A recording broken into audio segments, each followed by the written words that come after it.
Welcome back, guys. It's Danny Glover from Fight Fan TV Live. It's the neutral corner.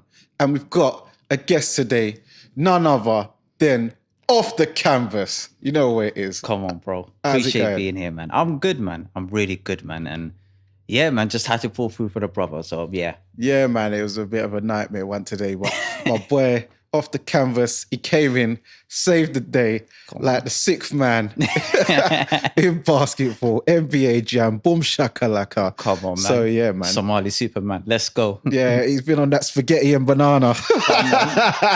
But yeah, no, what I will say, your ascendancy this year, you've been in, I don't know what kind of strength and conditioning coach you've got, but this new guy is amazing. I love your channel, what you're doing when you're going on to other platforms, especially when you're on Undefeated Podcasts. Do you know the Iron Mike Tyson story? Yeah. Do you know his story? Not in detail, but briefly. No, but do you know how he became a savage? Oh yeah, that jail story came out. No, when he was a kid. No. So he used to get bullied, as a kid. And then someone ripped, he used to fly them pigeons and stuff. Okay, yeah. Yeah. And someone from his hood, obviously, remember he's from Brooklyn, ripped one of his pigeons' head off. And that just turned the switch in him. And he just broke up the bread. And from then, he's just been a savage since before. Because you know how he used to speak and cry and be quite emotional. But from that just turned the switch in him. And from then, he become just a savage and a roadman. I didn't know that. I knew Ali's story and how he got into boxing, but not Mike Tyson's one. Yeah, Ali's one. Yeah, someone stole his bike. Yeah. But yeah, that was Mike Tyson's story. And with you, remember they used to try and call you, what's it, Southern area? What was the other names there? Oh, bruv, on the canvas, under the canvas, bruv. But this now, you've turned into Iron Mike and you are just icing guys, which I just love. To me, man. But yeah, man, it's been it's not been so much boxing this weekend, but there's a lot of news to go for. But did you watch this week's fights? I just watched Joyce versus Christian Hamer. I don't know how you pronounce it. Is it Hamer or is it Hammer? They say Hamer, but it's spelled Hammer to me, so we just call him Hammer. Yeah, we roll with Hammer, bro. Watch that fight. What's your thoughts on it? Honestly, first and foremost, why is Joyce going in the ring with Christian Hammer to begin with? Because Joyce is considered a top 10 opponent.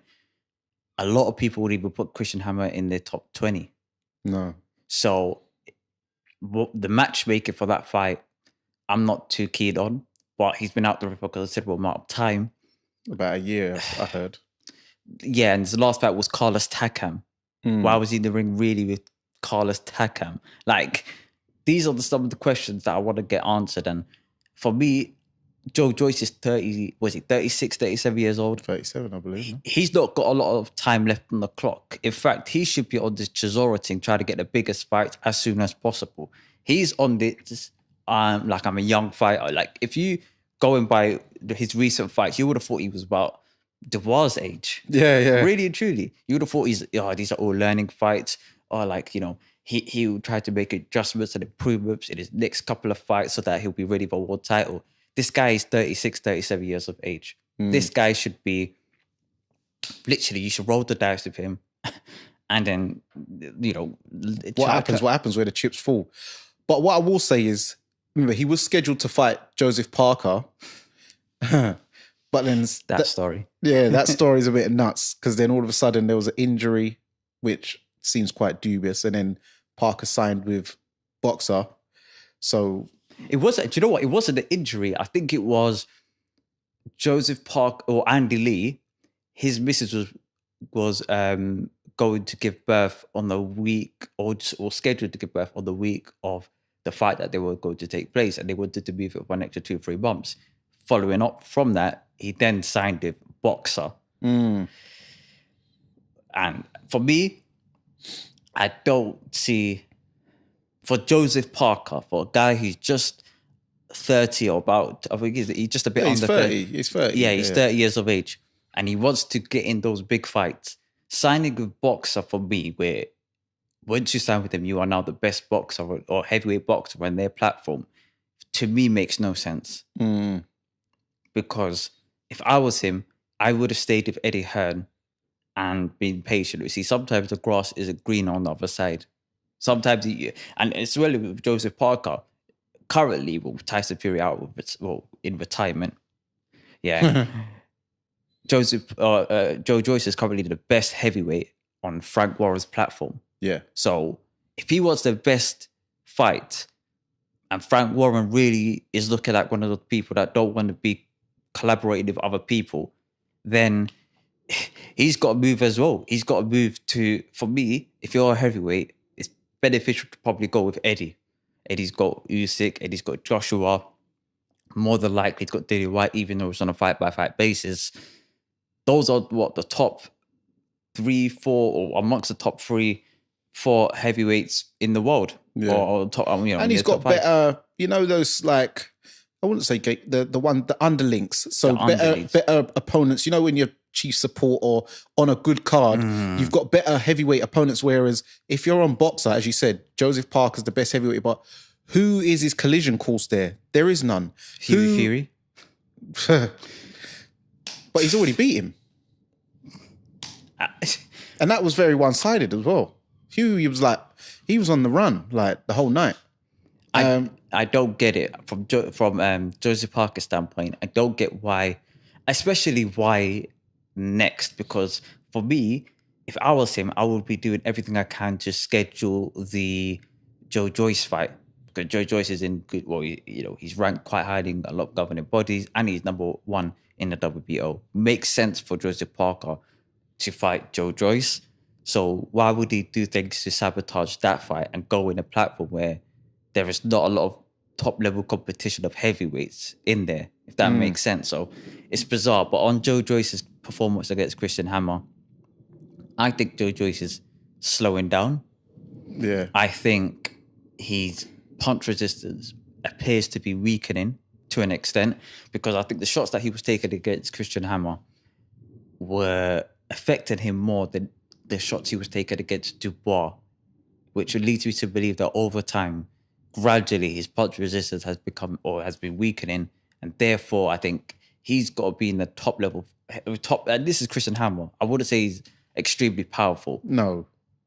If Dillian White caps him with that looping shot that Christian Hammer caught him with, I think that it would seriously affect Joe Joyce. Seriously would affect Joe Joyce. So for me... Or if Wilder was to catch him.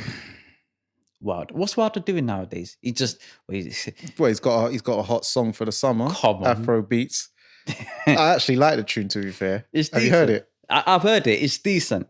Yeah. I think, but one thing that was a bit uncomfortable with was the illustration of the art. Like you had Deontay Wilder. I think Deontay Wilder was I don't know where he was, but you got Marcellus Wilder behind the piano, and Deontay Wilder's wife on top of the piano. Oh, sorry, Deontay Wilder's wife on top of the piano. That to me just seems some weird. It's a bit too seductive. Yeah. It's a bit weird, bruv. Yeah. Talking about sexual activity, have you noticed? Yeah, because you said Andy. The reason why the fight got pulled is because Andy Lee, his wife, was supposed to be giving birth. Callum Smith was meant to fight. What's his name? Arthur Bataviev, but his woman just gave birth, or he got married or something. Why he didn't take the fight? Then Josh Taylor has now vacated the WBC because I've never heard of these stories before of people not taking fights because of all this pregnancy and marriage. Like, no, some of them, I'm going to be honest with you, that is the excuse that they pull out from the hat.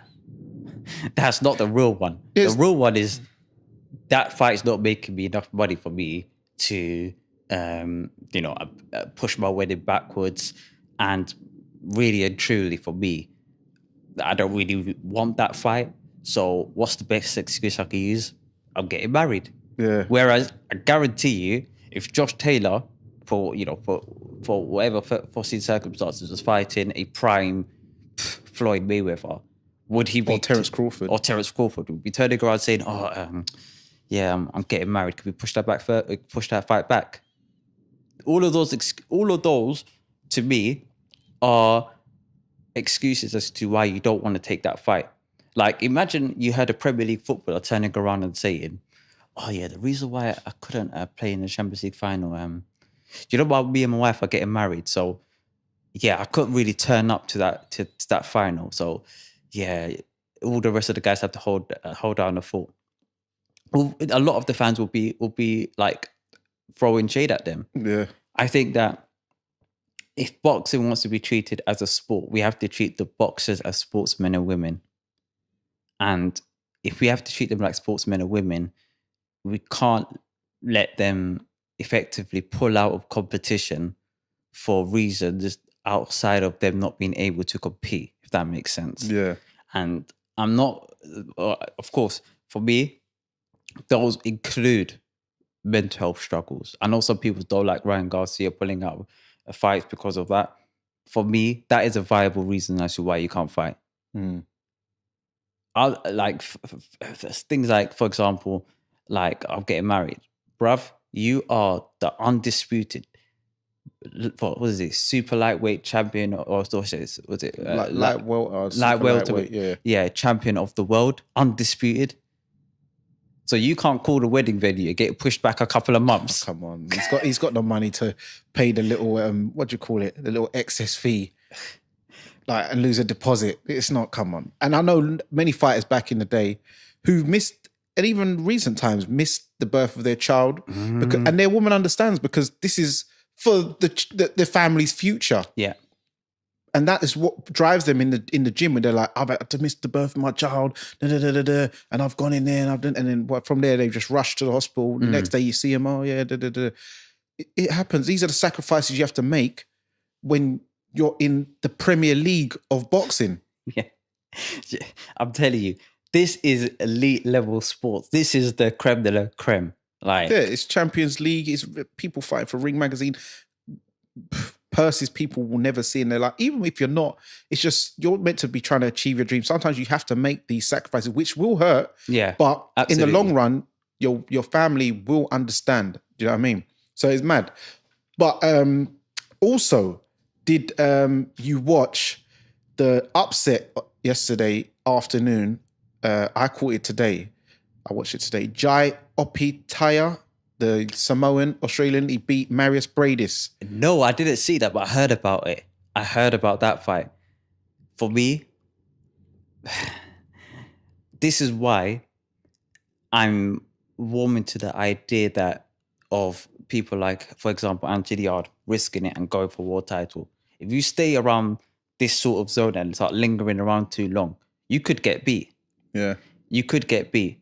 And Mairis Briedis could have been a unified champion, or could have been fighting for unification, but with Lawrence Okoli. Or Makabu.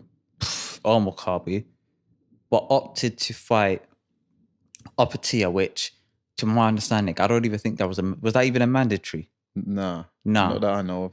I didn't even know about any kind of, there was nothing to talk about mandatory, purse bid, this and that. That was just a random defense. So ultimately for me, it is a blessing in a way. The reason why I say it's a blessing is because Lawrence Okoli can then unify the division against an opponent that will be well willing to fight Lawrence Okoli. For me, Mairis Briedis, I don't think that he wanted the fight with Okoli, to my understanding. I don't think he wanted the fight with Okoli. So did you think when he came into on the ring apron in the Mario Brothers suit, do you think that was more of just like a show and tell thing? I think that he was marketing himself to fight Jake Paul. That's what happened. And it's real talk. And to be fair, if you're marketing yourself to fight Jake Paul, that means your priority isn't to become the best boxer or the best version of yourself. Your priority is to make as much money as humanly possible. And Jake Paul is a cruiserweight that probably generates the most money, even though he's not like the best boxer in the world. So it makes sense for both parties, for both Briedis and for Jake Paul, to fight each other, because Jake Paul can fight for world title out the blue, and Briedis can fight for a lot of money. It's a win-win pension scheme. For his pension scheme. So I think that was a marketing ploy to fight Jake Paul, and I think he said that as well. I think he was always around that period of time. He was calling out Jake Paul. Yeah, and he had the tattoo. The leg. Was it? I don't know if that was real though. Somebody leave in the comment section. Was it real? Was it fake? Let us know. But that was poor. It was poor. Grown man. Yeah, that's someone's dad, you know. Someone's dad. A grown man has gone out of his way to put a leg tattoo. Where was it? On his thigh? Yeah. On his thigh. for a YouTuber. And I'm pretty sure, what is he? Is he married or something? I'm pretty sure. He's a married man. So he's got, yeah. It's to be fair, it did not work. It didn't work. He will probably never fight Jake Paul. No. Well, to be fair, it's a mad world, but I do not see him fight Jake Paul unless he's got a world title on his hand. And now Jake Paul won't be bothered because he's got Tommy Fury, who I actually believe Jake Paul will beat Tommy Fury. But Mairis Briedis is too experienced and too good now with no belt for Jake Paul to bother with him. Now it's just like, I'm doing all this risk, but for nothing. Like, at least before I could say, at least I fought for a world title, even if I get flattened. I'm just a YouTuber who fought for a world title. But whatever. But now it's like, Briedis, you ain't got nothing, so forget it. Now he's fighting Tommy Fury, who does a lot of numbers, got a big profile. So yeah, Briedis ain't getting that fight. He's done. But I will tell you about the fight with Jai Opetaia. Big up debut. Your boy did it. She's Samoan. She's uncle is The Rock. And swear. Yeah. So the first half of the fight, and big up to Base the Kid because he gave me the breakdown of the fight before I watched the highlights this morning. So big up Base as well. Yeah, big up Base the Kid.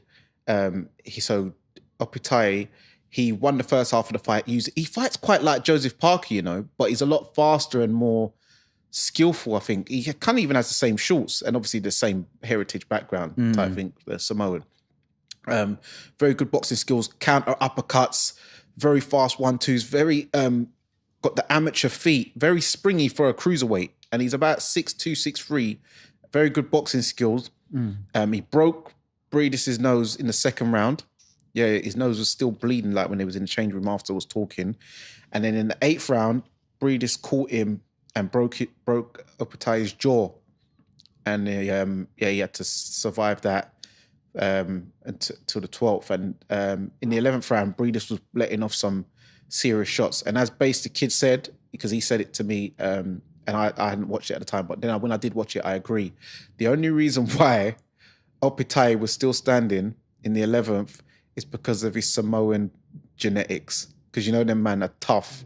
Absolutely. Yeah. So yeah, and then through the 12th, he was like moving and whatever, got through it, and he won on points, 116, 112, them type of scorecards. And Briedis says that he wants the rematch, but I think Jai will actually probably beat him even more convincingly this next time on points. Did they sign a rematch clause? They probably was because he's the A side. Briedis is A side. And if you're going to give a man a voluntary, especially on a voluntary, remember mandatories, you don't really tend to get rematch, but the voluntary, you're doing him a favor. So if you manage to, in his eyes, if you manage to pull off this fluke because it was an upset, then yeah, the rematch clause is going to be in there. And then Jai's 22-0, 17 KOs now. So, and yeah, he was a youth world youth bronze medalist. He represented Australia in the Olympics and the Commonwealth Games.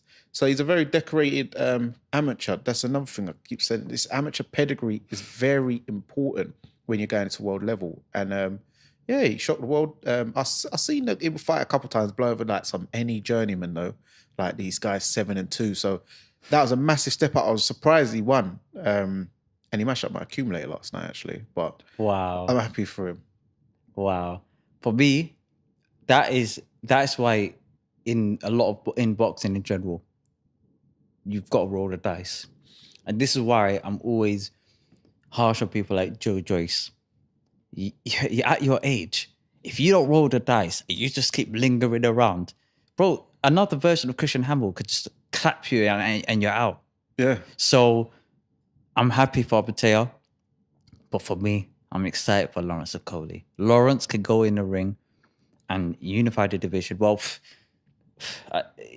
Lawrence is growing out of cruiserweight, so hopefully the next fight will be a unification bout, and then hopefully he schedules a fight with Makabu, and also Makabu more than likely won't fight Canelo anytime soon because Canelo's preoccupied. Yeah, now he's got some vengeance. He's got Triple G, and he wants the Bivol fight, and he said he's going to fight him again at 175 because he says, I don't want no handicaps, no excuses, no draining excuses. He wants to so kudos to Canelo for that. So yeah, I see, and also as you said, I've seen some news with Riakporhe looking to be scheduled against Makabu. So if he does manage to beat Makabu, which I think Richard Riakporhe will do, especially with his new array of attacks now, then you've got a big collision course.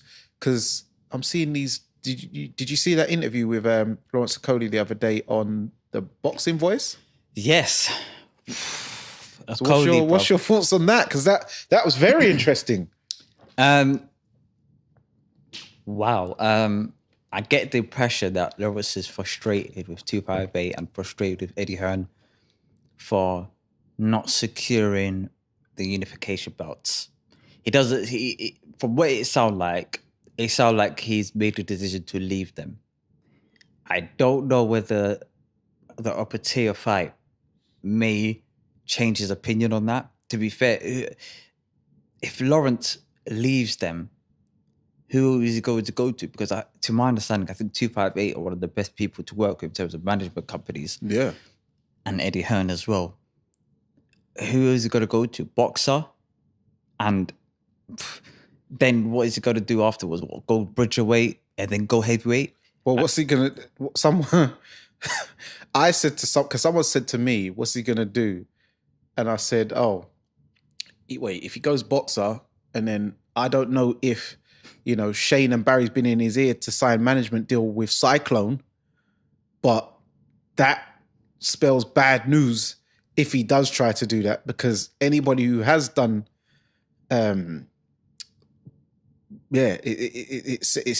not had a good past with fighters. Let's just say that. And I like Shane because Shane's my boy. I remember I even sparred Shane back in the day when we both used to box. Yeah. He was a good fighter, very good inside fighter. But yeah, I don't know if if he's looking to strike a management deal with them. I don't know if he's got some guys in Dubai because he does his raps about dealing with the Arabs and that. So I don't know if he's got a deal with them. Honestly, he's better if he's leaving Eddie Hearn and he's leaving 258, he better have a better option, in my opinion. Otherwise, it's becoming you got to have a backward step. Is it got to go like Joseph Parker, go to boxer, and then get a lot of money and get the bag, but then you got to have to go back to Eddie Hearn to schedule a fight with some of his top heavyweights. Yeah, because the cruiserweight fight now with Riakporhe, that makes great financial sense. But then, as you said, if he's growing out of cruiserweight, and then he goes to heavyweight, then all he's got is Joseph Parker, but there's no belt. So then for your heavyweight stuff, you need to go back to Eddie. You can't even go to Al Heyman. You can't go to Golden Boy. The mystery man, Al Heyman. Yeah, you can't go to Golden Boy. You can't go top rank. You can't top rank. There's no one there. Frank Warren. Well, nah. No. Eddie has all the belts. Eddie, well, this apart is from Tyson Fury. Yeah, but he's vacating, as he says. So that will, I don't know who will grab that, but somebody, yeah. But yeah, if your best bet for Lawrence is to stay with Eddie, but if he wants to make the showdown, I don't know if Ben Shalom can strike a deal where he lets Richard fight on the zone for one fight. I don't know, but I would like to see that fight though. I don't think that's possible.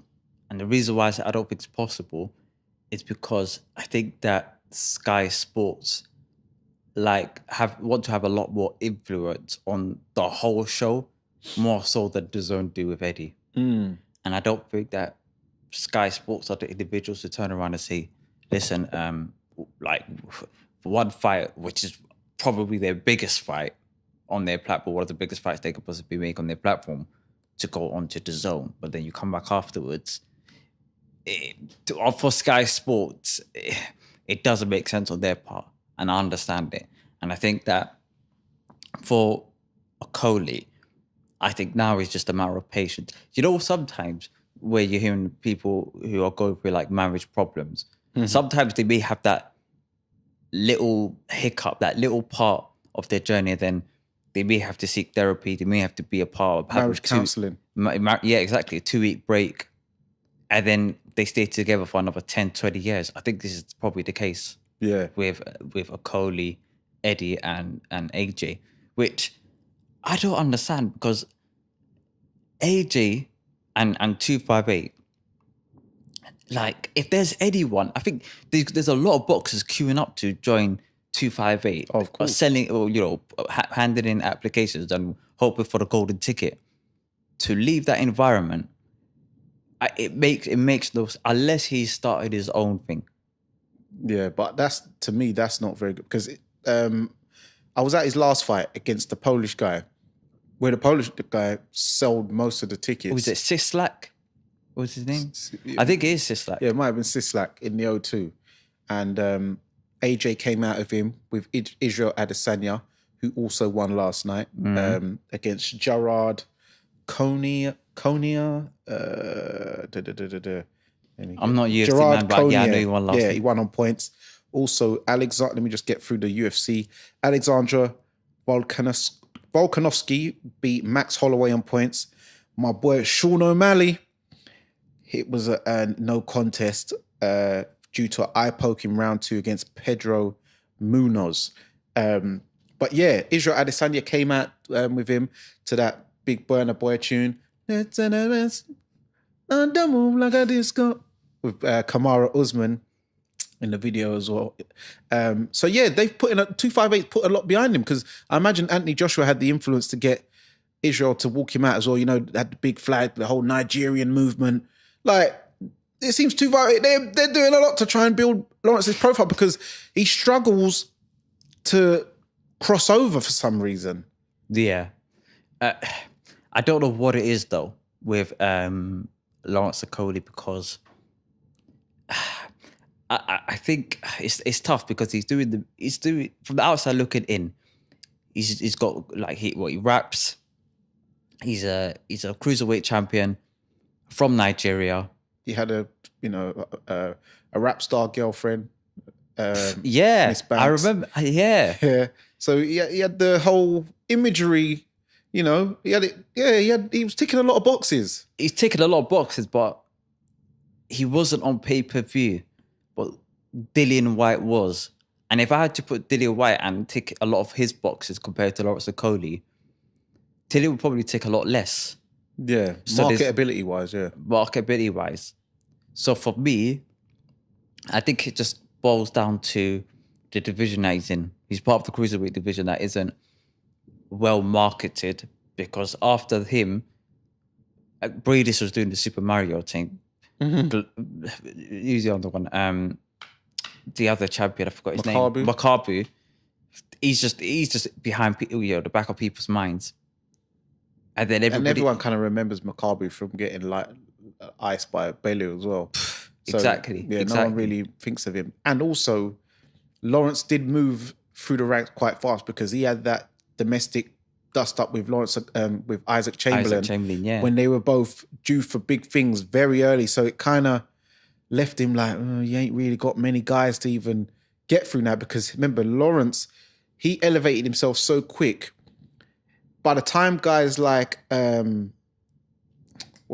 Chris Billum-Smith, Tommy McCarthy, Jack Massey, and them guys come from, Lawrence was already gone. He'd already left. They weren't even around yet. Richie Riakporhe came. He was but he was always behind Lawrence. So Lawrence kind of excelled so quickly because he blasted through Wadi Camacho. Then he went into the world title fight. So yeah, it kind of left him very limited options. in the cruiserweight division, which is not very Yeah. attractive anyway.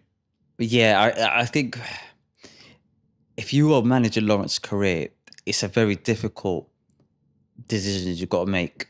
His body's growing out of cruiserweight, and you've got to decide whether a unification bout between him, Opetaia, and then Makabu, if it's not going to be maybe in that order or reverse order for the next 2 fights, I think that he should just become unified and go up a weight because... So who's got the WBA then? The WBA is held by Opetaia. No, that was IBF. Someone's got unification, but I think Makabu's got the WBC. BC. Lawrence has got the WBO. Yeah, it's Opetaia. No, Opetaia won the WB. The IBF. He's got the IBF and the WBA. Oh, you got 2? Yeah. Okay. Oh. I think it is, yeah, because someone's got to have unification, but unless that's vacant, which I doubt it is. So yeah, I think briedis was the unified champion. Okay. Yeah. So yeah, man, it's a very interesting times on that. But then we move on. Also, sorry, let's get through the Frank Warren card as well. Zolani Tete. So once again, shout out to Base the Kid. Sorry I gave you bad advice. He hollered me and said, what should he do on his accumulate? I told him Jason Cunningham on points. And Zolani Tete knocked out Jason Cunningham in the 4th round. I saw that knockout. What a knockout. That was big. And you know what it is? I did that I thought he was kind of coming to an end and I shouldn't do that. You know, I'm moving like a civilian, you know, because you lose once. Moving like a civilian. Yeah, moving like a civilian. You know, when a man loses once, you say, oh, he's done. Because he got knocked out by John Rio Casemiro. Yeah. Like 2 years ago. So I'm thinking, yeah, he's timed up. But I'm not realizing, I'm forgetting Casemiro is actually a madman. So yeah, and remember, I remember when Tete knocked out Paul Butler back in like 2015 at like Superfly on a Frank Warren card. That was for the IBF. That was a while ago, yeah. Years back. But now look, Paul Butler's now world champion again, and he's on course to fight the monster Inui, which I expect to be a 2-round job. But yeah, Zolani Tete, just wiped out Jason Cunningham. Easy work. That was a good knockout. So he's back in business. That is a good knockout. I'd like to see him again on the Frank Warren show. Frank, I think he may be on his last legs. I think Frank is got a foot out the door because, some of these people that are appearing on his shows before that Tete fight, honest to God, I probably never heard of any of them. Well, I put them on my accumulators because I knew they was quite easy, and they all came through. What was it? Let me get through them. Mark Chamberlain, Mickey Burke, and Henry Turner. They all won on points. And I should be laughing, yeah. But I've never heard of somebody like that. Yeah. So yeah, those guys, they won on points. They got the job done on you know what I mean? Bruv, I swear. Frankie. Come on, man. Show the roll. Yeah. Also news, Callum Smith is due to fight Matthew Bauderleek. Matthew Bauderleek is the current European light heavyweight champion, but they're fighting for the WBC final eliminator. Okay. So the winner of that will fight the winner of Yard and Arthur Batovia, because that'll be one of the belts they'll have in it. Yes. Final eliminator. And with Matchroom won the purse bids of 1,069,000. So really 1 million, just 69 grand over $1 million. And they outbid a company called OPI 82. I imagine they're to do with Matthew Bauderleek, who's French. And they put in a bid of 675K. And then the deal split with WBC rules, which we found out with the Tyson Fury thing. This must be an ongoing thing now. So 90% of the purse is 60-40 split to Callum Smith. Mm. And then the other 10% will go to the winner. Okay. Yeah. Okay. That's an incentive for them to win, to be fair. Yeah. And I'm here for it. For me, Is that mandatory going to be called straight afterwards, straight after the Yard Beterbiev fight? Is that mandatory? I imagine so, because Callum Smith was due to fight. He was due to fight.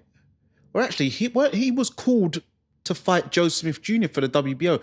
Remember when Anthony Yard and Craig, which was said they would fly over last minute? Oh, that's Callum Johnson. No. But when Callum Johnson pulled out, oh yeah, Callum Smith got called in first. Oh, is it?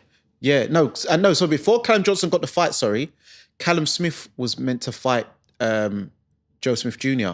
And then he said is either his wife's having a baby or marriage. One of them reasons. I forgot exactly what it was. Remind us in the comment section, guys.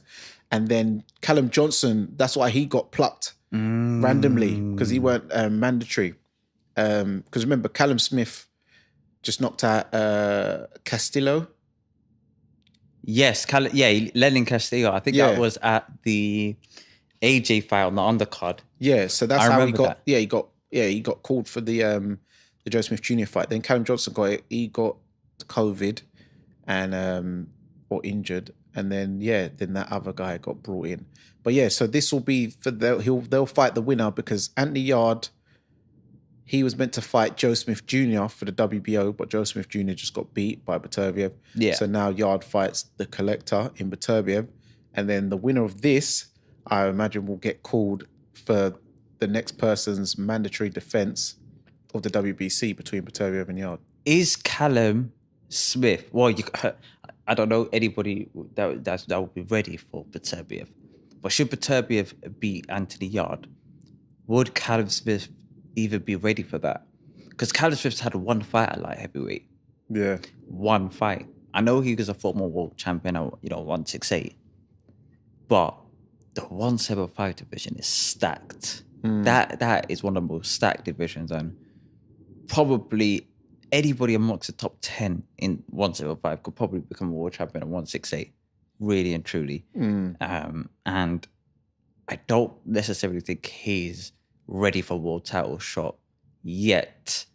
But what I'm thinking is that Callum Smith, I want to see him fight another light heavyweight, another two light heavyweights before that big world title shot, because he's a former world champion. He doesn't have to take the traditional route of going British, all of that, the whole 9 yards again before going up to world title. When he's going up to 175, he could just go in and go, who could I fight? I don't know, Lyndon Arthur, or fighting Craig Richards versus Callum Smith would be a good fight. Yeah. That would be a really good fight. And then, or even Callum Johnson or Dan Aziz. That's another good fight that he can jump in with. Well, Dan Aziz is scheduled, from what I hear, is scheduled to fight Shakan Peters next. Yeah, really? On Boxer, Sky Sports. Where have I missed this? Yeah. Well, I'll give you the exclusive. Come on. So so that's going to be coming soon. So Shakan Peters. Yeah. Yo, big up Dan. Yeah. So that's a good fight. I like that fight. So that's so Callum Smith, providing he beats Bowderleek. I don't see any other mandatories being called. So because Boatsi's got Bivol for the WBA. So that's the. I don't think that's going to. WBA are some crooks, bruv. To be fair, they just may just hold off for that mandatory because they're hoping for Canelo Alvarez to do his part, come back for that that world title. Because really and truly, that should be called next for Bivol. Because Bivol fought prior to Boatsi, he fought Canelo. Who? Bivol fought Canelo. Before he fought Canelo, he fought another gentleman back in last year. The Russian guy. Yeah. Before and then he fought Craig before that. And I don't think any of those two are mandatories. No. I don't think any of those two are mandatory. So really and truly, he should be having a mandatory next. Well, I think Boatsi is the mandatory. No, as in that should be called next. As in After the Canelo fight, you won that belt. That should be his next scheduled fight. They should make that. Well, they should order that fight. Yeah. Really and truly.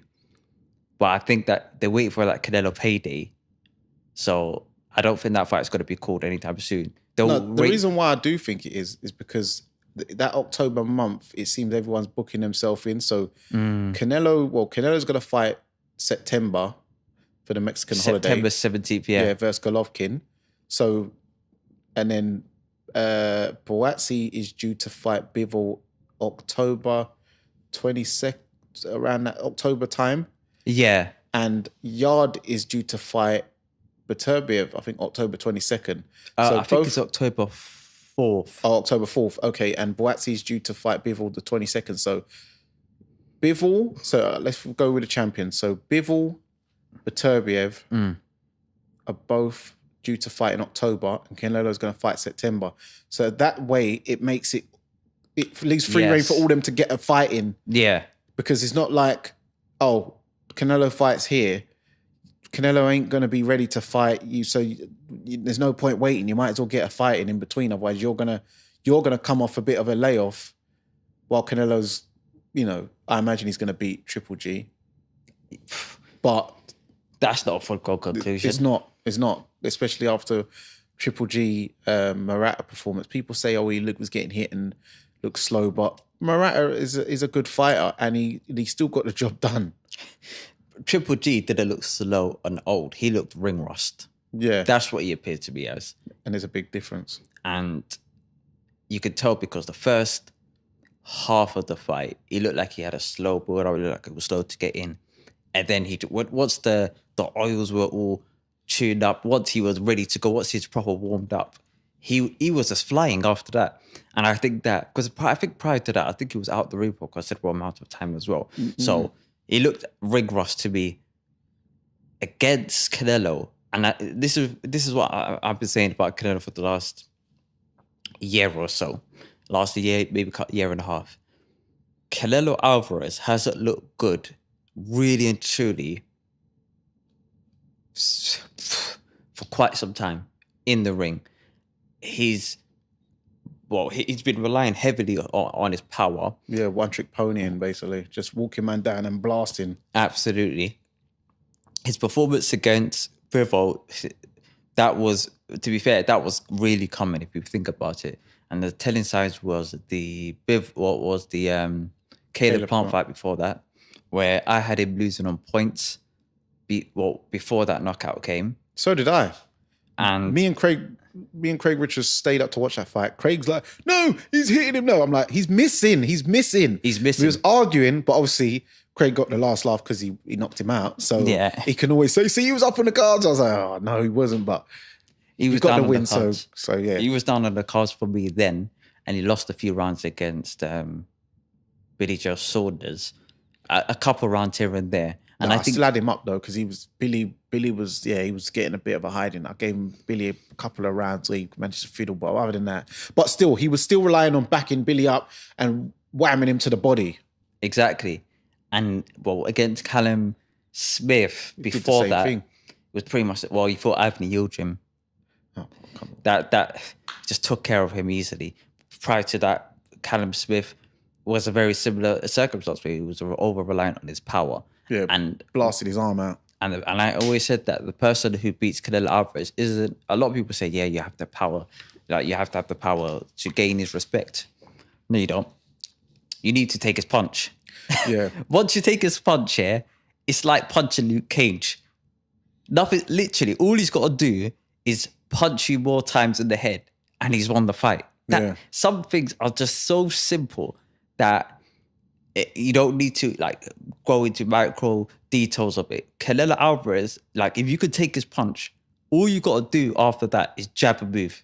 Yeah. And then you've won the fight effectively. Yeah. So that's effectively what Dimitri Bivol done. And for me, I don't think that Canelo has got a long career at 175. If you can't hurt his opponents, you ultimately have to throw more punches than them. And he hasn't really thrown a lot of punches in his fights since he was, pretty much since he was at super middleweight. Yeah. because the last time he's thrown a lot of punches was that Triple G2? it was the Triple G fight. Yeah, number 2. Exactly. Because number 1, I had him lose that. Absolutely. And so that fight in September against Triple G, for me, if Triple G could take his punch and throw more punches, and Canelo Alvarez wants to be that person who just over relies on power again, he could lose that fight. He could really lose that fight. Yeah. But this is why you're signed to Trevor X Promotion, because you're about the skills that pay the bills. Because as we know, KG, he's in love with power. And this is why I know he's a big Canelo fan. He must be, because Canelo, as you said, relies too much on power. But that is not what's going to get the job done on someone like Triple G, who's not been down, amateur or pro. Have you noticed as well, a lot of the fighters nowadays that rely on power, it catches up to them. Deontay Wilder, Anthony Joshua, Canelo Alvarez. A lot of these men that just overly rely on power, it catches up to you. You need to use some level of skill. You need to reinvent yourself. You need to stay behind that jab. Otherwise, there'll be a person that can take your power. What happens when someone takes your power? Yeah, and that's why Baturviev showed us a different side to himself when he showed some boxing skills on the back foot and showed some of his amateur pedigree, because everyone thought he was just like a come forward bulldozer type guy. And this is what is making him a formidable force and a young 37. Do you know what I'm saying? So you got to, as you said, you got to have more to your game than just a big knockout power. Lastly, Joseph Parker's looking for an opponent. Michael Hunter tweeted saying he's willing to fight him after Hughie Fury fight fell through. So we'll see how that one goes. But the main last topic I want to talk about is boxing has been removed off of the list of 2028 Los Angeles Olympics due to widespread corruption, allegedly. So Paris 2024 Olympics, the IBA, International Boxing Association, will not run its rules under the qualifying or competition events for Paris 2024. So what's your thoughts on boxing being taken away from the Olympics after this? Paris is going to be the last one, basically. Do you know what? I think it's good. And the reason why I say it's good is for 2 reasons. One is if you do the crime, you've got to do the time. If you allow corruption in the sport of boxing, and now I'm going to have to be as honest as possible, there's a lot of people within boxing that know of these type of stuff that just turn a blind eye and keep it moving. So if you know of this type of stuff and you keep it moving, when it gets taken from the Olympics and the next generation of fighters where you're going to get your money from are affected from it, you have to blame yourself afterwards. Yeah. Really and truly. For me, boxing needs to clean up from the get-go. And the problem is historic, but it hasn't gone away. I remember reading up on something that even back in the day, Sonny Liston, he was a debt collector. Yeah. For the Lucchese family, one of the 5 families of New York. Yeah, the mafia. Basically for the mafia. There are fighters that get paid, or huge underdog fighters that get paid money to take dives in the sport of boxing. There's referees that get bribed to favor certain fighters over one another. Yeah, officiate very heavily in one man's favor. And so, really and truly, who's going to be affected by that? There's 2 people. One is 3 people: the promoter, the network, and the boxer. And those 3 parties combined really and truly, if you think about it, haven't done enough to stamp out corruption in the sport of boxing. A lot of them love to talk about drug cheats, etc. But they're not talking about why drug cheats remaining in boxing. It's the sanctioning bodies that are allowing them to fight for belts. If you get popped dirty in football, do you know you're kicked out for a considerable amount of time? Like, what was it, 6 to 9 months you're kicked out or something?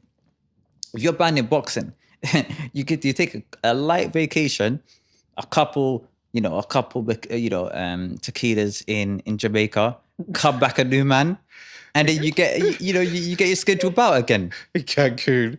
But yeah, man. But with the amateur thing as well, as you said, corruption's been going on for a long time. As we know, Roy Jones got stiffed he got skanked in Seoul Olympics in Korea.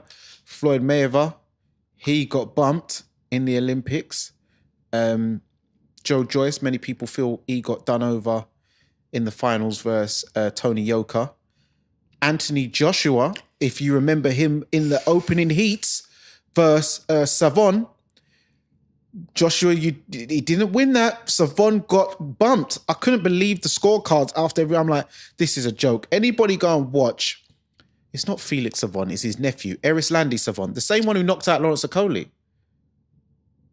It's the same Savon. I know who you're talking about. Yeah, I forgot his name, but I know what fight you're talking about. Yeah, it's Eris Landy Savon. He got bumped against Anthony Joshua in the opening heats. Then some people say even in the finals against Camarelli, but I think that could have gone either way. Could have gone either way. And if you on a thing going either way, you give the home, the rubber green will usually go to the home man. But when it as a robbery, Eris Landy Savon got robbed versus Anthony Joshua in the Olympics. So these things and there's been many other fighters as well. You see a few Uzbekistans versus Russians, and it's some funny decisions. You're like, come on, man. But one good thing as well, I don't know if someone like Fidel Castro or Cuba knew this was coming, because all of a sudden they've lifted the ban where now Cuban fighters are allowed to turn pro, which is a good thing, because now we're going to see an emergence of them flying in and doing some damage. Absolutely. Because that what's his name? Cruz? Yes, I think that gold medalist. Yeah. Yeah. Oh, he's going to be something. He's going to be a problem. And you know what? Another benefit of them culling boxing from the Olympics is this. There's not a lot of other sports that, especially if you want to take it to, to go to the next level, that uses the Olympics as an amateur pedigree. In football, they don't look at amateur, or they don't look at Olympic footballers as their form of amateur like a crop of talent. And so this promotes academies, or youth development of boxers amongst the promotional companies, because a lot of promotional companies, to my understanding, they don't promote or they don't look after fighters under the age of 18. No, they don't. So where are these under 18-year-olds if there's no Olympics? Are they just like floating around? Or is there going to be a lot more of a structured tournament, a structured way of amateur pedigree, so that they can go from point A to point B and then be promoted based on their talent and not their profile, if that makes sense? Yeah. Because if Jake Paul can get a professional contract, I'm not being funny, pretty much any person can get a professional contract. Yeah, there's this fight is turning over with, 3 amateur fights, 4 amateur fights, 10 amateur fights. And as I said, and one thing I do, as you say in sports, with America, they do base it on your sort of amateur pedigree, but they use it as they call it like college, innit? Like college football, college basketball, the NAACP, that kind of thing. That kind of thing. So there is the pedigree from that. So I think maybe if there's something in boxing like that, then, and it will allow either promoters or their representatives to go around and be more fighter scouts rather than just waiting on the result on the Commonwealth or the World Championships or the Olympics. And you actually go and watch these people rather than just going, oh, he won a medal. You don't know if he won it dubiously or if it was an easy running kind of to get that. Because that's why a lot of sometimes these promoters, they'll pick up these Olympians and these Olympians will end up losing on their debut because you didn't actually scout them. You just based it on the fact that you saw he won this. So it will promote more education for, not saying Eddie and Frank and Ben will be going scouting, but they'll have representatives go out and actually go around to some of these amateur tournaments or even club shows and actually go, let me keep an eye on this kid. Let me put him through some kind of scholarship. Yeah. Is there even a scholarship? Not in the UK. I don't think there is even in America for boxing. It's normally NBA, NFL, baseball, and I think ice hockey as well. No, they do it for football. They do it for football. Yeah, you get on some sort of scholarship program, and then you work your up into the first team. Okay, yeah. There is some, and then you learn your GCSEs at the same time. There is some system there, and that will be good as well. That means you could then grow and start maybe a youth boxing tournament. Yeah, and it's good, as you said, with that program where you said with the education, because then that will allow more fighters now to get more educated. And because, we always hear of the horror stories when they finish, they blew all their money, they had no financial advice, no education, from the streets, and got kicked out of school. Maybe even if you do, you can still, even in America, you can get a GED and stuff like that. So it'd be good in the UK if the fighters can get some kind of education program system within their boxing, as a supplementary to their boxing within the educational system, which will allow them to, become better business people, have something to fall back on if they get injured or their career gets, doesn't go the way it does, or even if it does go successfully, but you don't want to be a millionaire and be all successful, and then 10, 15 years time, you see them in, a casino, doing signed autographs days because they need a couple of bucks. Exactly. And another thing, I've just noticed that when you're thinking about the Olympics, that happens once every 4 years. Yeah. Do you know how many fighters sit there in amateur boxing, just sitting and wait for the Olympics to turn around so that they can qualify for Team GB or wait for that moment? Like, the stars have to align for that to take place. If there is some sort of structure or tournament that young amateur boxers can take every year or that can compete in regularly, they don't have to wait for the Olympics.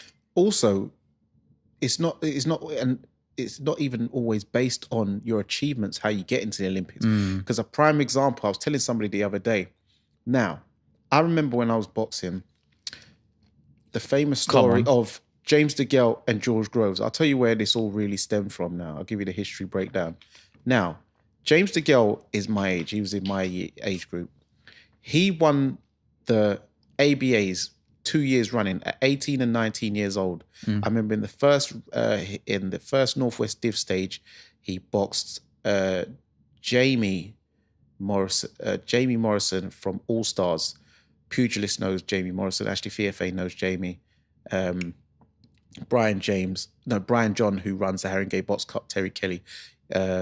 And Jamie gave James DeGale a standing count in the first round. James DeGale stopped him in the second. But yeah, he went on to win the ABAs. Then he won it the next year. George Groves was a couple of years younger than James DeGale, but they both boxed for Dell Youth. So they would have always sparred each other. So George Groves, he was not beating everybody or whatever in the junior ABAs. So his first year in the ABAs, when James was going for his third ABA title, he drew James DeGale in the Northwest Divs final because they couldn't have their coaches in the corner because they're both from the same club. George Groves beat James DeGale in the ABAs, won the ABAs that year and the next year. So really, he should have been the shoe-in foot, and he would have had to have done the Four Nations as well. He should have been the shoe-in foot to go to the Olympics. But the Team GB, due to politics, wouldn't send George Groves to any of the qualifying rounds. They'd always keep sending James DeGale, even though George beat him. And that way, James qualified and won the Olympics. That's why George is always going to have in his heart, that could have been me. I could have got the big push from the jump because I beat this guy, yet they still put him in the Olympics over me. But it's because, one, they had their favourites, and two, George Groves' style is not really conducive with the Olympic style computer scoring. Yeah. Style boxing was more of a blaster. Kind of like how Joshua Buatsi, where some people do say, yes, he got things handed to him and stuff, but his fighting is not really computer friendly. Hence, he had to stop a lot of people and knock out a lot of people in amateur boxing. Even in the Olympics, he was knocking out guys, which is very rare. Hence, Floyd Mayweather wanted to sign him to TMT Promotions. Yeah. So, So even as you said, if you're waiting 4 years, say George now, 4 years as a 16-year-old, he's thinking, all right, I win these ABAs, Four Nations. All right, wow, I just beat James again. Wow, I've just won the ABAs twice. I'm going to go. Then just get taken away from you. How disheartening. If you ain't built of a certain type of metal and material, you're going to think, F this. And it could deter you to do something else, or you might not. Yeah, it's as you said, it is probably there's pros and cons to it, because the Olympics does allow us to get to know and familiarize ourselves with the next crop of signees a lot earlier, because otherwise we'll get introduced to these the amateurs guys coming out of, say, the Commonwealths, European Championships, World Championships, but no one really watches those things. We all watch the Olympics, so we'll all know how these guys will be, like people like Fraser Clark, Ben Whittaker, the female signees, even Ramla Ali, Caroline Dubois. They're all household names already, because we've got to familiarize ourselves with them in the Olympics. But if we don't have them in the Olympics and stuff like that, even the Americans, like your Shakur Stevensons, your Keyshawn Davises, your Devin Haney, your Usyks, even Lomachenko, all these guys, you're not going to really, they're going to go under the radar, a lot of them. So they're not going to be promoted as quickly or get familiar. We'll be like, it'd be harder to promote them at first. Do you know what? I don't, and this might sound crazy. Should we promote more so the competition and not the fighter? And what I mean by that is this. If we promote the competition, and as in promoting the world title, every fighter will be queuing up to fight for that world title and not drop it at any given opportunity, or you're mandated to fight that world title. I'm not feeling that world title. If we promote actually the competition, and I'll give you a classic example. Do you know how many footballers want to play in their Champions League final? Yeah. Champions League final. Yeah. Or the World Cup. Or even the lower, what's the division below? The Championship? The Championship. And Division 1, when they get their chance at Wembley. You know, when there's like 2 matches in a day, they all want that chance. It don't matter if you're playing with the yellow football or the white football. Exactly. And you know what? How a lot of the fans, really and truly, even the casuals will be like, that guy, he played for Manchester United. Like, you won't even know how some of the casual fans won't even know all the players, but the players are still paid well. The reason why the players are paid well is because the competition is well viewed, and the reason why the competition is well viewed is because they invested money into the whole competition. The reason why the boxers have to take it upon themselves and the promoters have to take it upon themselves to promote their fighters is because the WBC are not really doing a good job to do that. No, and also there's a lack of governance in boxing. A lack of governance means a lack of competition, and the cream doesn't always rise to the top. So how many fighters that you see going under the radar you never even heard of, but they come opetaia? Yeah, opetaia comes out of the blue, and then you got a Wikipedia, his background, and you got a box record. You can be like, he beat him, he fought him. Yeah. Do you know how, like, you can't get away with this type of stuff in football because there's things called scouts. People look at your numbers and they will then send scouts over, look at you, watch you for like how many times before they even want to sign you. And then you would have to produce the goods against top level competition, because every person in that criteria, which is aka the league, will all be worthy enough to be there in terms of their abilities. I guarantee you, everyone can list out their top 10 heavyweights. But if we have to be as honest as possible, there's probably about 10 other men in the world that we've never heard of that will probably bust into that top 10 heavyweights. Very true.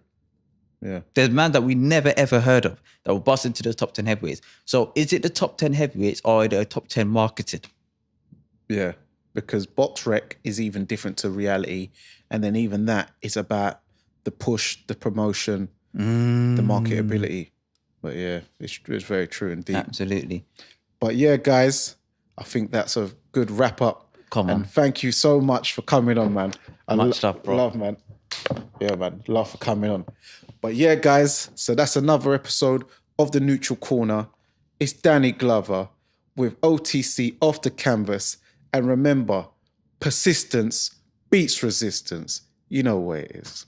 Come on.